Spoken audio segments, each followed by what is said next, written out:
الحمد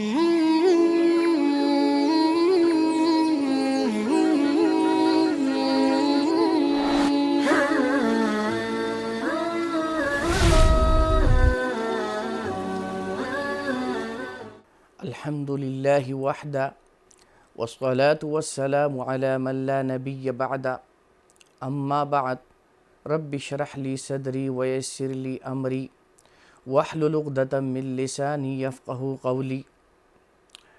عزیزان محترم، آج ہم قرآن مجید کے چھٹے پارے کا خلاصہ بیان کریں گے۔ قرآن مجید کا چھٹا پارہ سورۃ النساء اور سورۃ المائدہ کے ابتدائی حصے پر مشتمل ہے۔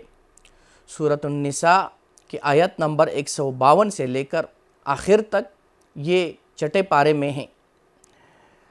اس کے بعد چھٹے پارے میں سورۃ النساء کا جو حصہ ہے، جو 20واں رکوع ہے، 22واں جو رکوع ہے، اس میں سب سے پہلی بات کہ اہل ایمان کو اعلانیہ طور پر کسی کو برا کہنا، کسی کی مذمت کرنے کی ممانعت بیان کی گئی ہے کہ کلم کلہ کسی کو برا مت کہیں۔ ہاں، اگر کسی پر ظلم کیا گیا ہو تو مظلوم کو اس بات کی اجازت دی گئی ہے کہ وہ ظالم کے ظلم کو اعلانیہ طور پر بیان کرے تاکہ اس کو انصاف حاصل ہو جائے۔ اس کے بعد اس صورت میں اس 22ویں رکوع میں یہود کے مطالبات کا تذکرہ کیا گیا کہ یہود نے ایک موقع پر آپ صلی اللہ علیہ وسلم سے یہ مطالبہ کیا کہ ہم آپ کی نبوت کو اس وقت تک نہیں مانیں گے جب تک آسمان سے کوئی لکھی ہوئی کتاب ہمارے سامنے نازل نہ ہو اور اس میں آپ کی نبوت کی تصدیق نہ ہو۔ تو یہاں پر اللہ نے اپنے نبی کو تسلی فرمائی ہے کہ آپ ان کے اس مطالبے کی بالکل پرواہ نہ کیجئے، کیونکہ اس سے پہلے انہوں نے انبیاء علیہم السلام سے اس سے زیادہ سخت قسم کے مطالبات کیے۔ حضرت موسیٰ علیہ السلام سے تو انہوں نے اس بات کا بھی مطالبہ کیا کہ ہم اللہ کا دیدار کرنا چاہتے ہیں۔ تو یہ اس وقت سے ان کی یہ روش ہے اور یہی طریقہ ہے، لہٰذا ان کے اس مطالبات کو بالکل پرواہ نہ کیجیے۔ اس کے بعد یہود کے کچھ جرائم کا تذکرہ ہے، جس طرح حضرت مریم علیہ السلام پر الزام لگانا، ان پر بہتان لگانا، حضرت عیسیٰ علیہ السلام کے قتل کرنے کا ارادہ کرنا، سود کھانا، ان کے اس اعمال کی مذمت بیان کی گئی ہے۔ اس کے بعد 23ویں رکوع میں اللہ تعالیٰ نے اہل علم اور اہل ایمان کی نشانیاں بیان فرمائی ہیں کہ یہ تمام انبیاء پر ایمان لانے والے ہوتے ہیں، رسولوں کے درمیان فرق کرنے والے نہیں ہوتے، یہ ہر حال میں نماز قائم کرنے والے ہوتے ہیں، اللہ کے راستے میں زکوٰۃ دینے والے ہوتے ہیں۔ اور پھر اس کے بعد وحی کے حوالے سے اللہ تعالیٰ نے یہ حقیقت بیان فرمائی ہے کہ وحی کا نزول یہ کوئی نئی بات تو نہیں، اس سے پہلے بھی اللہ تعالیٰ نے انبیاء پر وحی نازل فرمائی ہے، اسی طرح آپ صلی اللہ علیہ وسلم پر بھی وحی کا نزول ہوا ہے۔ اسی طرح انبیاء علیہم السلام کی ذمہ داری بیان کی گئی ہے کہ تمام انبیاء خوشخبری دینے والے، اہل ایمان کو جنت کی خوشخبری دینے والے اور نافرمانوں کو جہنم کے آگ سے ڈرانے والے ہیں۔ اسی طرح وہ لوگ جو اللہ کے راستے سے لوگوں کو روکتے ہیں، دین پر عمل کرنے سے لوگوں کو روکتے ہیں، یہاں پر اس کی مذمت بیان کی گئی ہے اور ایسے لوگوں کا آخرت میں برے انجام کا ذکر کیا گیا ہے کہ ایسے کافر اور ظالم لوگ اللہ اس کی مغفرت بھی نہیں کرے گا اور یہ ہمیشہ جہنم میں داخل ہوں گے۔ اسی طرح پھر اس کے بعد اس صورت میں نصارہ یعنی عیسائیوں کے برے عقائد کی مذمت بیان کی گئی ہے، جو انہوں نے حضرت عیسیٰ علیہ السلام کے حوالے سے غلو کیا تھا، جو ان کا عقیدہ تثلیث ہے کہ حضرت عیسیٰ علیہ السلام کو نعوذ باللہ اللہ کا بیٹا قرار دیا۔ تو یہاں پر ان کے ان عقائد کی جو ہے وہ مذمت اور ان کا باطل ہونا واضح کیا گیا ہے، اور حضرت عیسیٰ علیہ السلام کی صحیح حقیقت بیان کی گئی کہ وہ اللہ کے سچے رسول تھے۔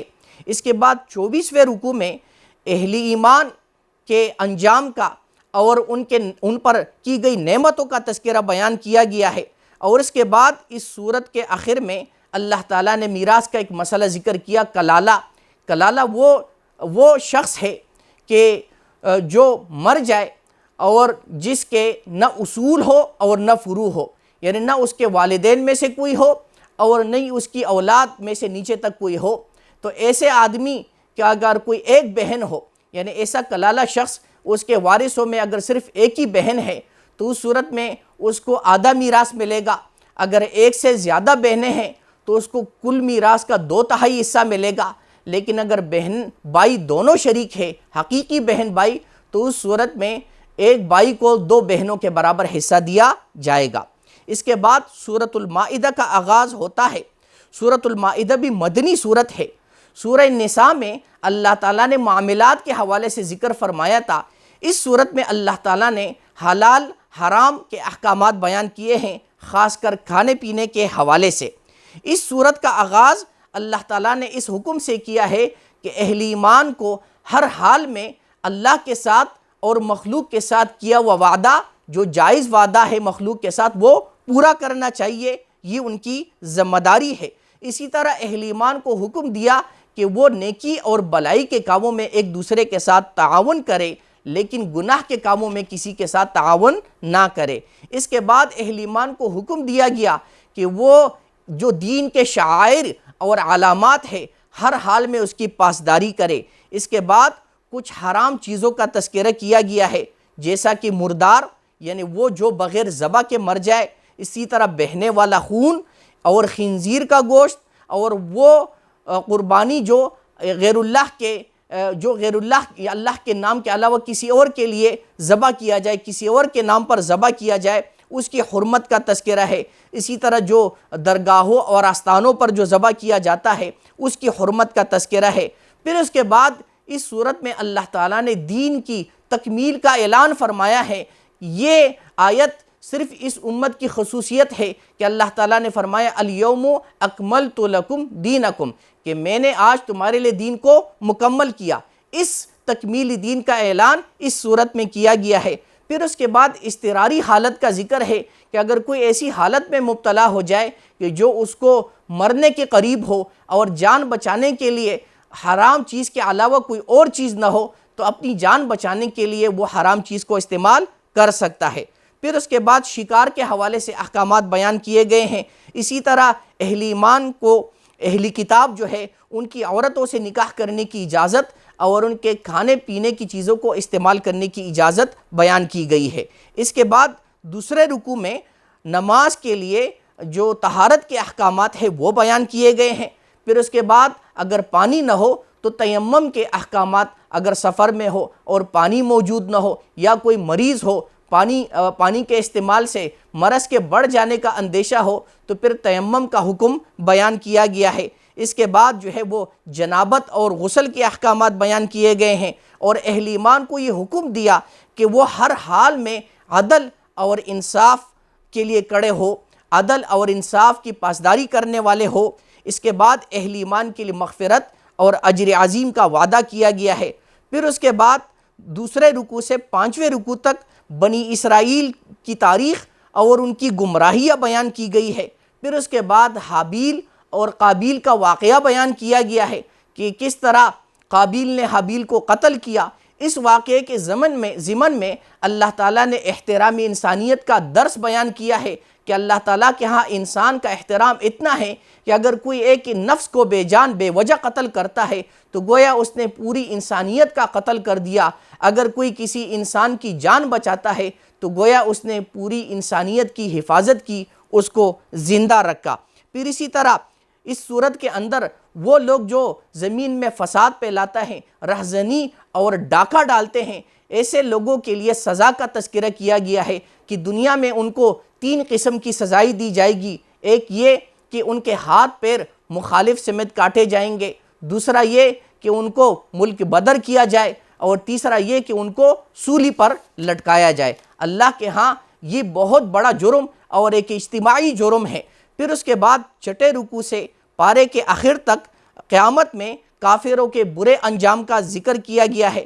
پھر اس کے بعد چوری کی حد بیان ہوئی ہے کہ چوری کرنے والا مرد یا عورت اگر وہ چوری کرے اور اس پر جرم ثابت ہو جائے تو اس صورت میں اس کا ہاتھ کاٹا جائے گا۔ پھر اس کے بعد آپ صلی اللہ علیہ وسلم کی زندگی میں جو یہود اور نصارہ عیسائیوں نے جو سازشیں کی آپ صلی اللہ علیہ وسلم کے خلاف، اس میں آپ صلی اللہ علیہ وسلم کو تسلی دی گئی کہ ان سازشوں کی آپ پرواہ نہ کیجئے، آپ کے مقابلے میں ہرگز ان کو کامیابی حاصل نہیں ہوگی۔ پھر اس کے بعد اللہ تعالیٰ نے اہل ایمان کو منع فرمایا ہے کہ وہ یہود اور نصارہ کے ساتھ دوستی کرے اور ان کے ساتھ تعلقات قائم کرے، یعنی دوستی کی بنیاد پر۔ ایک تعلق تجارت والے معاملات ہے، ایک ہوتا ہے دوستی کہ ان کے ساتھ دلی تعلق ہو، محبت ہو۔ تو اہل ایمان کو اس چیز سے منع کیا گیا کہ وہ ان کو دوست اور اپنا ہمدرد سمجھے۔ اللہ تعالیٰ عمل کی توفیق عطا فرمائے۔